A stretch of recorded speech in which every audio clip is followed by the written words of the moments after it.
Welcome into the Wiltfong Whiparound with Steve Wiltfong. Today is Monday, October 6th. As always, I am your host, Josh Newberg, and Week 6 was a good one. You can tell National Signing Day is getting closer and closer because so many of these topics we got are on potential flips. We got Steve Wiltfong here. He is the best when it comes to this recruiting stuff, so we are going to get into it, but before we do that, hit subscribe to the Rivals Recruits channel. We got this thing almost up to 100K. I think we can get there, so jump on board, hit subscribe. Also, join Rivals today. Get 1 full year of The Athletic, plus all the On3 and fan site content as well. I'll put the link in the description of this video. All right, let's bring in national analyst Steve Wiltfong, and we are going to start in Columbus, talking a little Ohio State recruiting. The Buckeyes are looking for some big flips coming out of the weekend. Saturday's blowout of Wisconsin can only help. So where do you want to start, Steve? You had running back Amari Latimer, Micah Smith, UCLA, Kamari Bing committed to Maryland. Who did they make a move with this weekend? Well, the Buckeyes look like they're rounding into national championship form, pounding the Minnesota Gophers on Saturday night, doing so in front of 5 2026 targets that they would love to add to the fold. Let's start with Amari Latimer, who's having a terrific senior season at Tyrone Sandy Creek. Ohio State running backs coach Carlos Lachlan went out to see him play a couple weeks ago. He has shot up the Buckeyes board. They would love to pair him in this class with running back Favor Aki. I like the way it's trending. Certainly Wisconsin is not having the year that they wanted to have coming into the season. Ohio State's need at the running back position, the tradition, the stage that they play on, the way that they developed their tailbacks last year's NFL draft, how they had 2 players selected in the second round of the NFL draft. There's a lot of reasons to like Ohio State right now. I think him and his parents had a great visit, arrived on Saturday morning, spent much of the day with the staff before the game, stayed on campus into Sunday afternoon before heading home. Now, they'll talk about it as a family. There's certainly other programs that have been trying to get involved with Amari Latimer as well, Florida State, Tennessee, but he takes a visit to Ohio State. We'll see if he ends up on another campus as the season continues. But right now, the Buckeyes look like the biggest threat to the Badgers, and things are picking up with Ryan Day and company. You brought up Micah Smith, 4-star offensive lineman, committed to UCLA. That was a bit of a surprise, his pledge to the Bruins. This is a modern recruiting era, and I think that was a modern recruiting that got him committed to UCLA. Obviously, the Bruins fire their head coach, fire their offensive coordinator. Many changes within that program, which has reopened the door for Micah Smith to explore some other options. If there's a program that's led the most amount of time in his recruitment, I would point towards Ohio State. He's been there several times. I think he loves the idea of potentially playing for the Buckeyes, getting developed at such a prestigious program with a track record of getting players to the NFL, playing in the biggest games week in and week out. And we'll see what happens with the modern recruiting. All things even, I think he'll end up at Ohio State. Now, he's already taken a visit to Ole Miss. He's got South Carolina in the mix. I expect him to take an official visit to see the Gamecocks. But Ohio State, it was another great visit. Reminded him why he loved them in the first place. I think Ryan Day and company were stunned when he committed to UCLA. Certainly some other schools were. Illinois was another that was involved in that recruitment that got an official visit from Champ Smith. But it is a new era. We'll see what Ohio State wants to do in the new frontier on this one. But if this was an old school recruitment, I think they'd be tough to beat. And maybe they'll indeed be tough to beat anyway. Maybe he bets on himself, says, hey, maybe there's some dollars elsewhere that are bigger. But at Ohio State, I got a chance to hear my name called early in the draft, playing the biggest games for a coaching staff that I know is going to get the best out of me. All right. Now, really intriguing recruitment here. We're talking about Dre Quinn. After he backed off that commitment to Clemson, he took a visit to Tennessee. Then he backed off that commitment from Clemson, and now he shows up at Ohio State. Steve, I know you like Texas in this recruitment, but did this visit move the needle for Dre Quinn? And I still like Texas, but I do think that Ohio State, this visit resonated with Dre Quinn, and we'll see where this goes moving forward with the Buckeyes. They had offered in January, obviously very tradition-rich defensive line at Ohio State. And I heard it was a good visit, and the Buckeyes certainly gave him some things to think about. Most people I talk to believe it's Texas in the driver's seat. You have Tennessee pushing as well. He was at Mississippi State a couple weeks ago. We'll see if some other schools emerge. We'll see if he comes back to Ohio State for an official visit. This was an unofficial visit. Right. I was wondering about that. I wonder if he's going to take a slate of officials. I mean, he has them in his back pocket if he wants to use them. Anybody he did not take as many as you want. So he only took officials to Texas, Clemson, and Georgia Tech. So those schools could not pay for a trip to their program, but other schools could. So we'll have to maybe him taking an unofficial is telling, because you might as well, if you only plan to come once, you might as well have made it an official. However, Ohio State may have said, look, you got to come up unofficially once to show your genuine interest before we wine and dine you, surf and turf you.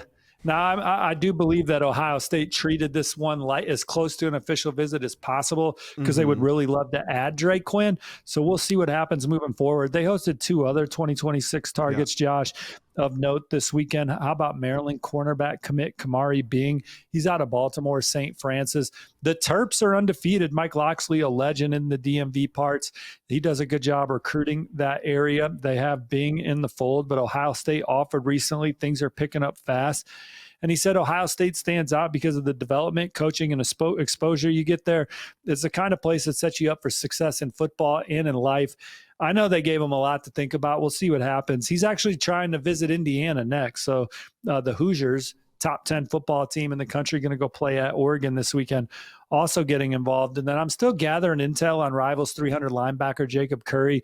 My predictions currently on Oklahoma. Heard it was a good visit at Ohio State. So the Buckeyes looking to make a move there with the 4-star second-level defender. Florida State's involved. Baylor's also in play.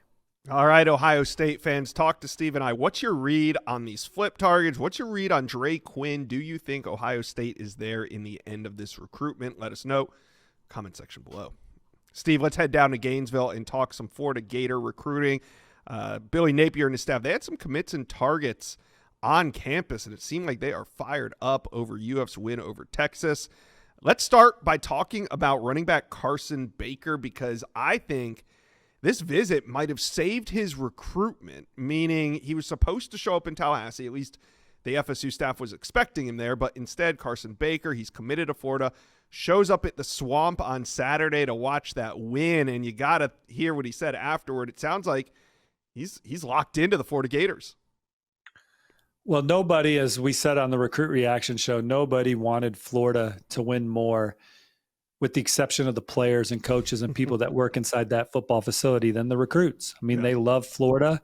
They love Coach Napier and the staff. They believe in him. They want to play for him. They want to play in these kind of games inside the Swamp, and they want to help bring Florida back to prominence. And so these recruits are sticking with the Gators for the most part, and Carson Baker's one of them, and him coming to campus instead of going to Florida State is obviously big if you're Florida, for him to witness that, get around the coaching staff, see the potential of the program. This is a talented football team that had some young players that made a huge impact in this ball game, but Florida's going to have to keep it rolling. This is a week-to-week thing for the Gators. They know that down there in Gainesville. We certainly know that.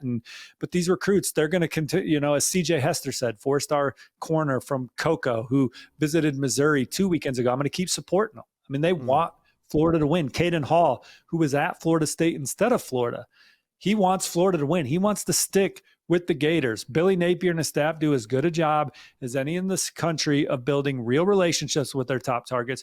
We know that Florida can win in modern recruiting, so some of these guys are also getting exciting opportunities off the field to play for Florida, and they believe in the trajectory of this program and think that they can win at a high level. Now they just have to go out there and do it. But if Florida cannot build on this win, cannot get things rolling in October and November, it's going to be open season on this recruiting class. Now, with that being said, we expect Florida, if they did change nameplates on the quarter office, it would be a prominent name. And so we'll see if these guys love Florida and then play for Billy Napier is also exciting added bonus, or if, the crows or whatever that are swarming, are going to be able to come down and eat. Yeah, the vultures were definitely circling prior to this week, but it almost feels like this is the beginning of the annual turnaround for Billy Napier in UF, just when his obituaries have been written but not published. Billy Napier seems to do this. He did it last year. We saw the offense start to click. Hey, maybe we see the offense start to click again. And for a guy like a Carson Baker or a Caden Hall to see these things start to click, like you said, they committed to UF for a reason. They wanted to go to Gainesville. They wanted to play for Billy Napier. They don't want to go and have all this upheaval. So we'll see what happens. We got to wait and see. But, I mean, what do you think? Do you think it's the beginning of a turnaround? Well, consistency's been the issue with Florida every year of the Billy Napier era in Gainesville. They've had a huge home win, and we even talked about that leading into the ball game. So we thought that Florida had a good chance to beat the Texas Longhorns in this one, and then they went out and did it. And so now it's about bottling it up and keeping it rolling. The schedule certainly doesn't get any easier. They got to go play at night at Texas A&M this weekend. That's one of the toughest places to play in the country at night. Now, we know Florida will battle. Their defense has played well all year. The offense didn't show up at LSU. And maybe you put that on the play calling with the 5 interceptions, the amount of times they dropped back in that ball game. But I'm just saying they need to find some consistency. And if they do, they're going to have a great chance to get off and running at the quarterback position in 2027. Yeah. Elijah Haven and his family were on campus. Rivals Industries' #1 ranked quarterback. He's already trending towards Florida on the Rivals prediction machine. They didn't know what to expect going into this visit. They knew they had a lot of love for Florida and very close with that coaching staff. So really rooting for Coach O'Hara, Coach Napier, all the people they know in that building. They walked into the swamp. And the people inside the swamp are not the people on our Florida message board. These guys were actually supporting the team, wanted them to win. Stadium was going nuts. And the Havens loved that environment, loved the way that the roster responded to this coaching staff, the resiliency, the culture that's in place with the Florida program is not the problem. It's consistently playing well on Saturday. The guys come out of the tunnel looking to play hard, and some teams quit. Florida hasn't quit, which obviously they didn't quit because they came out and beat Texas. But that stood out to the Haven family, just how these kids came out and played hard together. Certainly seeing DJ Lagway develop. It's been a little up and down this year, but you see the potential. You know, Elijah Haven and his family see tremendous opportunity at Florida. The Gators just have to play better. Same with Champ Mods, 2028 quarterback, our #1 ranked quarterback at Rivals in 2028. Had a great visit with him and his family. They already know so many people on the Florida staff. Isaiah Broughton, a 2026 defensive lineman that could flip to the Gators. He said Florida just needed a reset, and in his opinion, they got that over the week and came out and beat Texas, and he had a fantastic experience. So if Florida plays well, they'll retain a lot of their class. They'll be able to flip a couple guys, and then they're set up to have a great 2027 class, starting with a guy like Elijah Haven. Yeah. And, you know, I can understand the optimism from recruits, while at the same time, I can also understand the frustration from fans. I think those two things can be happening at the same time. So let's talk to these Gator fans. Get in the comments section. How are you guys feeling about this program? Which direction is it headed? The diehards are ready to move on unless Billy Napier proves them wrong.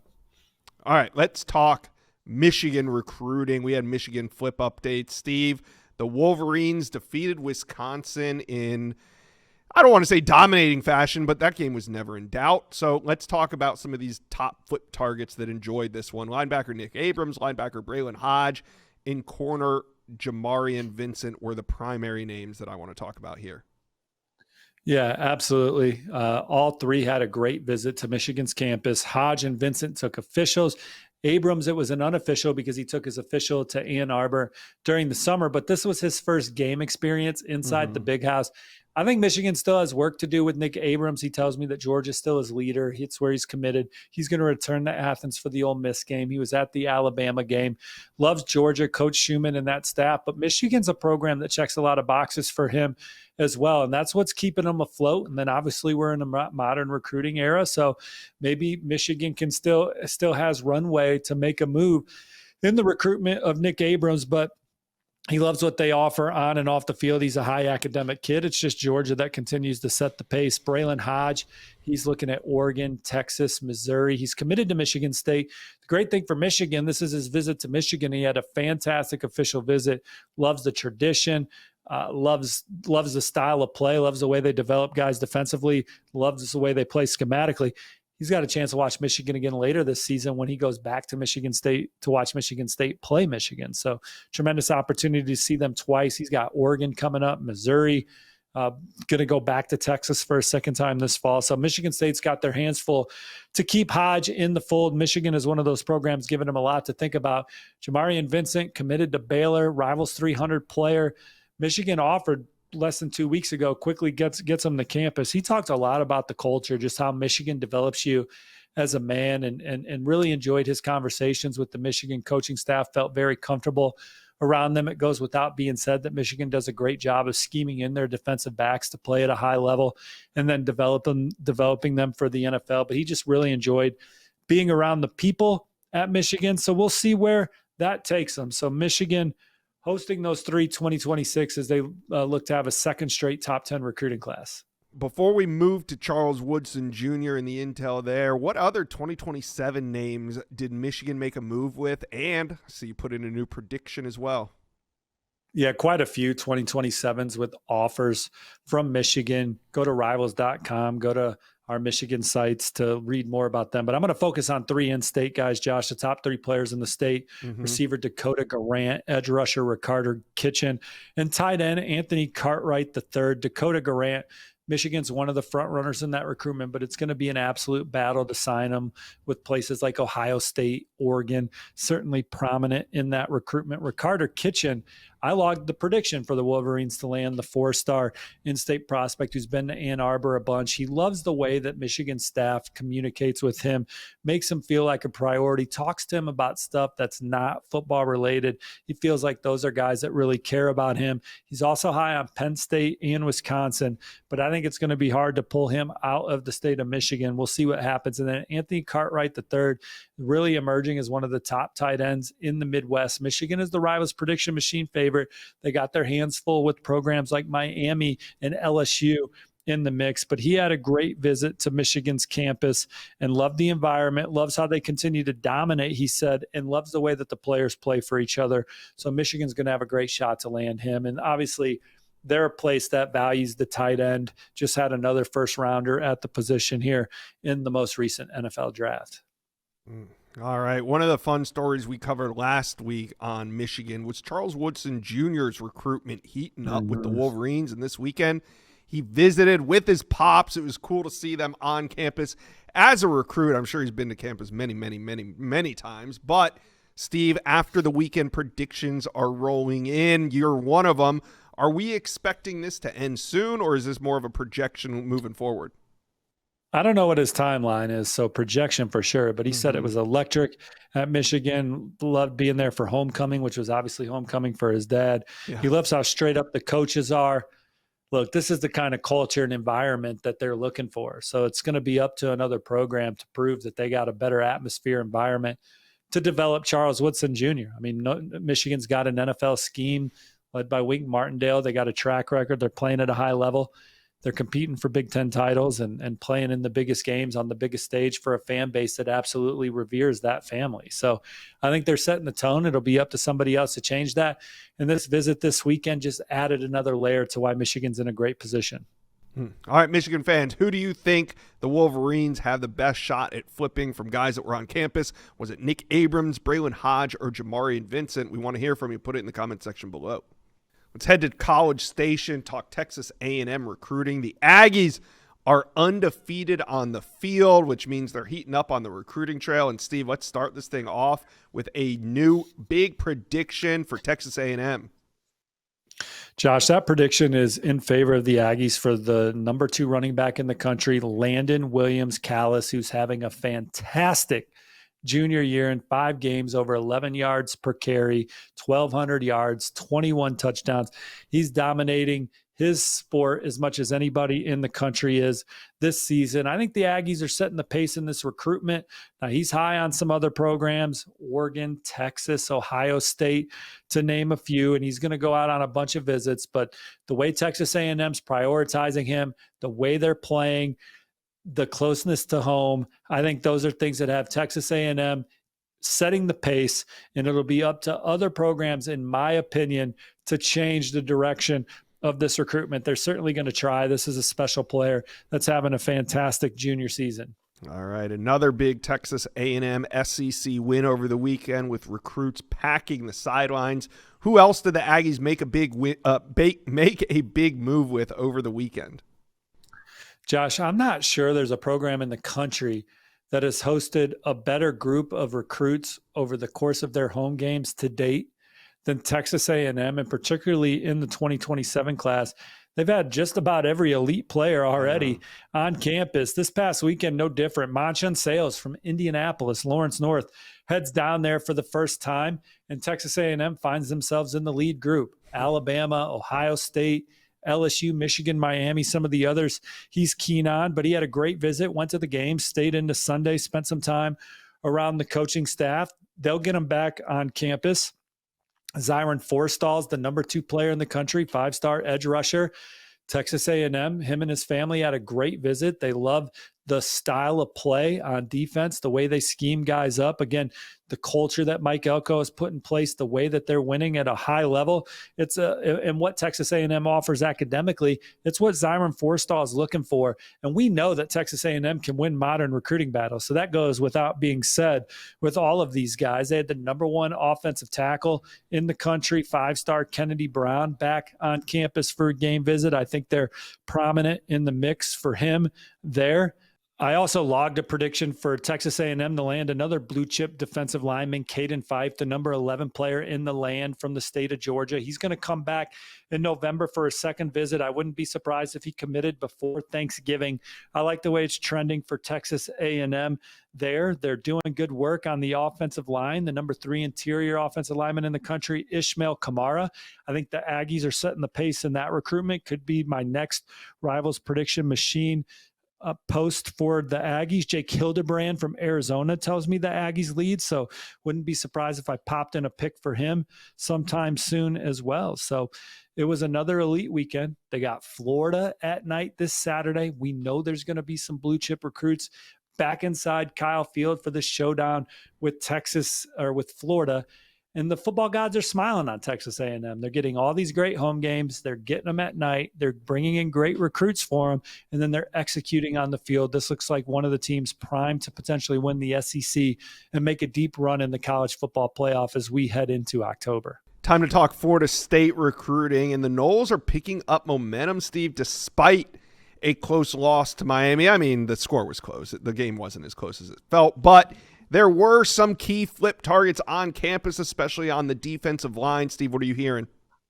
Well, I think Florida State's a little choosy there was, as you said, a big group of flip targets on campus. They're not all takes just yet, but 2 of them that definitely are Syracuse defensive line commit Cameron Wilson and USF defensive line commit Jamin Pickney. Cameron Wilson had a fantastic visit. He said it was an amazing experience. Best atmosphere he's ever seen. FSU's doing a great job recruiting him. He says, letting him know it's a great fit. I think Syracuse is going to have a hard time hanging on to him. Nebraska's also been involved, but this was a visit that he really anticipated, and he was excited to get there. And I think he feels he could help Florida State get back to competing for the ACC championship and beyond. Jamin Pickney was a guy that we talked about on Recruit Reaction, Josh, as a guy that was climbing Florida State's board. They offered him in person over the weekend. I think it was a really good visit. They're going to be a program to watch for Pickney as well. They had a bunch of 2027s on campus, a bunch of 2028s. Nothing's imminent with any of these guys, but Mike Norvell and his staff, they were able to show these prospects the new facilities that are coming, the investment in football. Certainly they were inside a great atmosphere, a special place, Doak Campbell Stadium. This is a program that looks primed to bounce back from 2-10 last year. I know the last 2 games have not gone their way, but they still have a chance to win 8-9 ball games. This could be a 6 to 7 game improvement from last year. And they look more like the team that was competing for an ACC championship the first 3 years of the Mike Norvell era than they do the 2-10 season before. They've hired new coordinators. There's a new energy. Miami's just a buzzsaw right now. They went in there, clinched the state championship, but Florida State had the players on campus to get this rivalry back in their favor, down the road. They did a good job this weekend. We'll see who they hit the gas on. We know they're on the gas for Wilson and Pinckney, and they impressed a lot of 2027s and 2028s that are going to continue to keep tabs on Florida State throughout the season. And if they can finish hot in October and November, they'll finish strong on the recruiting trail as well.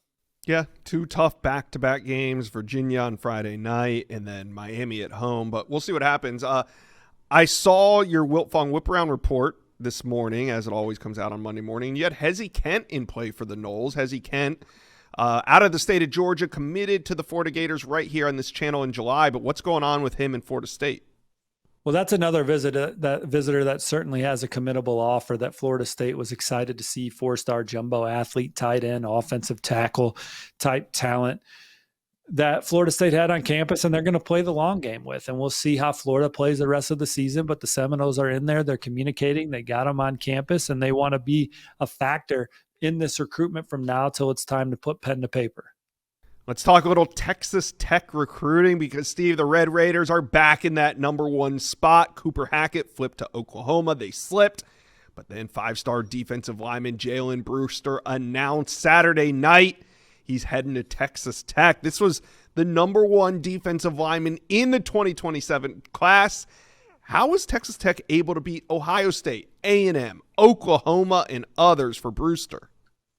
Well, some college coaches say he's the best defensive lineman to come out of the high school ranks in the last several cycles. Right. So that is the magnitude of this recruiting win for Joey McGuire and his staff. It starts with the young man playing his high school football at Cedar Hill. That's where Joey McGuire was a legendary Lone Star State high school coach before he went to Baylor as an assistant, and now Texas Tech as the head coach. So the inroads that he has locally, the inroads that this coaching staff has in the state, the amount of relationships that they have around the Lone Star State, the trust, the respect that they have with families, recruits, high school coaches, handlers, you name it. They all trust Texas Tech because Joey McGuire has always created an environment as a player's coach where he gets the best out of his players and he genuinely cares about them. Now, Texas Tech certainly has the resources to win a modern recruitment. They don't land LaDamian Guyton if they don't have resources. But what they also have is a program that's ready to compete. They just hammered Willie Fritz and a Houston team that was undefeated on the road at night. They are undefeated. They are ranked in the top 10 right now. They did a great job of identifying players in the transfer portal that were part of football programs that maybe weren't as prestigious, but they were winning football programs. Guys that were team captains where they came from. Guys that maybe played high school quarterback, but played different positions in college, but just have good leadership skills. Texas Tech knows what they're looking for in the portal. They know what they're looking for within their culture schematically, and Coach McGuire and his staff are getting the best out of them. James Blanchard, Brian Nance, and this off-field staff are doing a great job of helping load up this roster with the right guys for Texas Tech from the portal, the high school ranks. They have as healthy a quarterback room as any in the country, Baron Morton, Will Hammond. And then they have the oil money, as people say. And so the oil money doesn't matter if you don't have a program that's going to develop players. They still have goals. They want to play on Sunday. They want to win games. It's all coming together for Joey McGuire and company. They go out there and they win a big NIL battle for Jalen Brewster, a big recruiting battle for Jalen Brewster. Ohio State turned it on late. Texas A&M always had it on. But Texas Tech got it done. Joey McGuire returns to Cedar Hill and lands one of the best in the country. They have the number 1 class in the country in 2027. They're top 25 in 2026. I would imagine they're going to sign a top 10 portal class after this season as well. This looks like a program primed to win the Big 12 for years. And what does that mean, Josh? You're going to make the playoffs. You're going to make the playoffs. And they have the talent at the right positions, quarterback, D-line, to make a run in the years to come. Talking about making a run, though, is Texas Tech done landing number 1 players at their position in the 2027 class? I don't think so. Neither does colleague Sam Spiegelman. Kavian Bryant, number 1 ranked quarterback in the Rivals recruiting rankings. He has Texas Tech amongst his leaders as they battle Florida State, as they battle SMU. The Texas Longhorns are involved with Kavian Bryant. But I still like where the Red Raiders stand. I think he comes off the board soon. Wow. And I think originally He was like, I want to go somewhere where I can play as a true freshman. And I think that still excites him. And he's one of the best athletes in America, also a fantastic basketball player. But I think, again, the honesty at Texas Tech, Coach McGuire, James Blanchard, they're not going to sugarcoat it for you. And these recruits and their families respect it. And while maybe there's a path to play as a true freshman at a place like Florida State, at Texas Tech, it's like, look, dude, we got Will Hammond. He's going to go in the first round, most likely. You get a chance to come in as a freshman, learn how to prepare correctly, get your skis up under you, be around a really good football team that we continue to build up year in and year out, and then take the keys in your second year. That ain't so bad. A lot of great early first-round draft picks did not start till their second year. There's not many that started as a true freshman day one and then ultimately had great careers in college. So I think the honesty really resonated with Kavian Bryant, those kind of conversations. And then, of course, modern recruiting again. You like the way it's lining up for Texas Tech for Kavian Bryant, who's still going through his recruitment. Amari Vickerson. Amari Vickerson's visiting this weekend, Josh. He's a touted in-state defensive lineman, NFL legacy recruit. His dad, Kevin, played at Michigan State before playing in the NFL. I predicted Amari Vickerson to Texas Tech today. He's going to be on campus this weekend. We're expecting a big visit weekend for a Saturday night game against Kansas. So we'll have more on Texas Tech on the Thursday Wiltfong Whiparound. But we've talked about it a lot in meetings, the production meetings, Josh. Texas Tech's a program we know we're going to be talking a lot about in the future. So Texas Tech fans, hit like and subscribe to this page. We're going to be talking about your team a lot here in the future. And we know you guys are ramped up and excited about this football team that is undefeated in the top 10, chasing championships in Big 12. And then ultimately, Joey McGuire's goal is to win the national championship. He's felt that way since taking the job. And he's making believers out of all of us now with the resources and support that this football program is getting. All right. Yeah, we're talking a lot about Texas Tech in these production meetings. So, Red Raider fans, do you want us to keep talking Texas Tech? Say more in the comment section below. All right, Steve, let's wrap it up with an Alabama segment because there's a big win over Vanderbilt. Game day was in town. So were some top recruits. And Alabama is getting immediate results in recruiting. They landed a 2027 commitment, Nash Johnson, before the ball even kicked on Saturday. And then on Sunday, they landed a big one, 2026 offensive tackle Jared Dowdy. Just a couple of weeks ago, it seemed like Georgia was the team to beat. But after visiting Athens and watching Bama win, and then visiting Tuscaloosa and watching Bama win, Jared Dowdy is a part of the Tide's 2026 class. He's the fourth offensive lineman in that class. Steve, this was an exciting recruitment in Jared Dowdy, who was just committed to Georgia State about 6 weeks ago.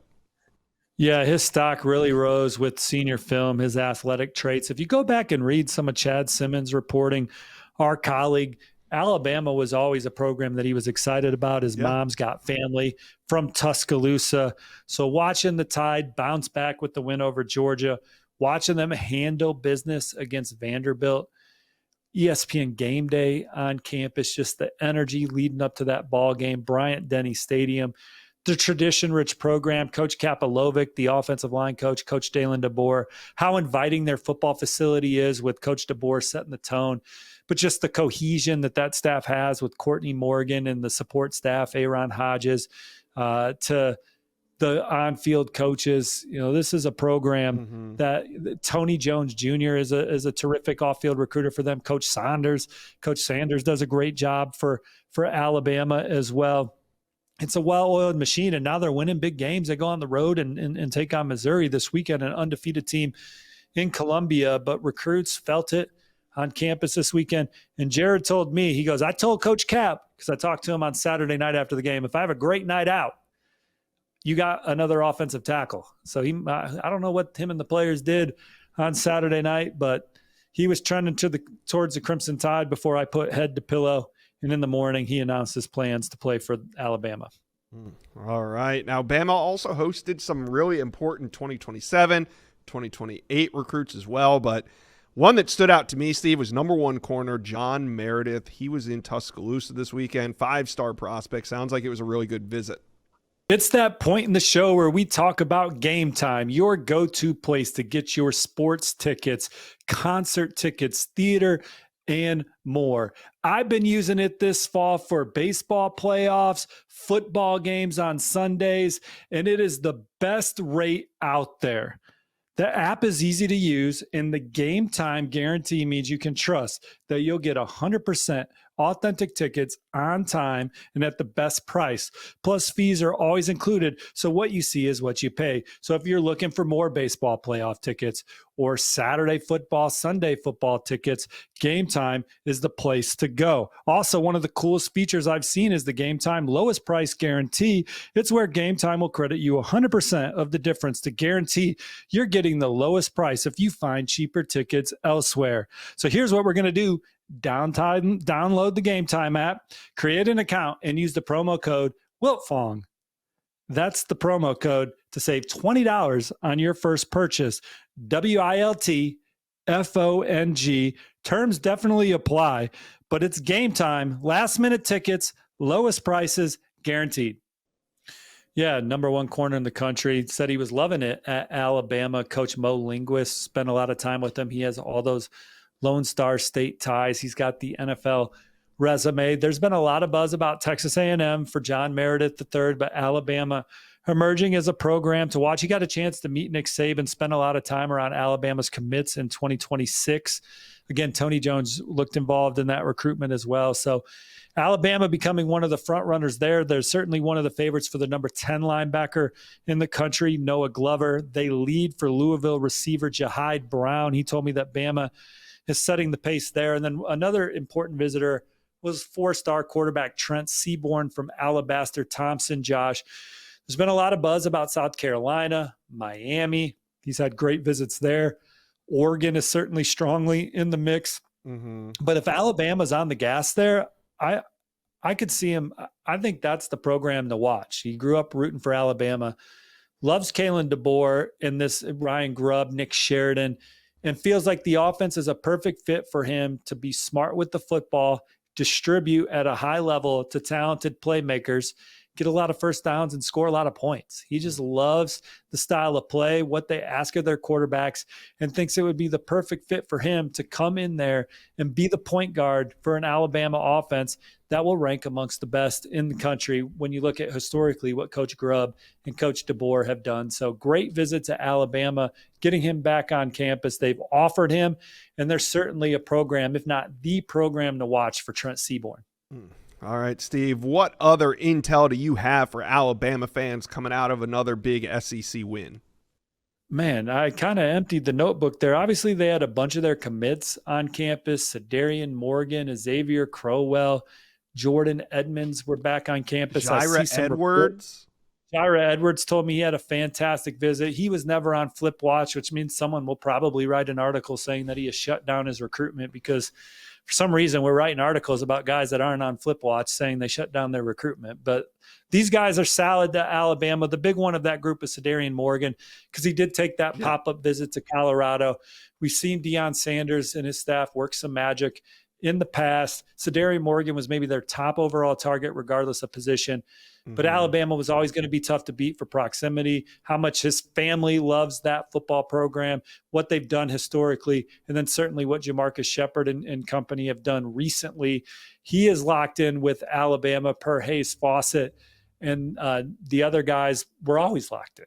So the Jair Edwards of the world. So getting the commits back on campus, they're excited, and they're excited to watch what Alabama does at Mizzou for a noon kickoff, 11 a.m. Central Time against Mizzou as they look to get another big win, a third straight big win in a row. I'm excited about it too, and we will be covering it right here on Saturday night. We'll have some live recruit reaction. We hope you guys tune into it. Alabama fans, talk to us in the comments section below. A lot of guys solidifying their recruitments or their commitments, some flip targets on campus, some big name 2027s. How are you guys feeling midway through the season? Put it in the comment section below.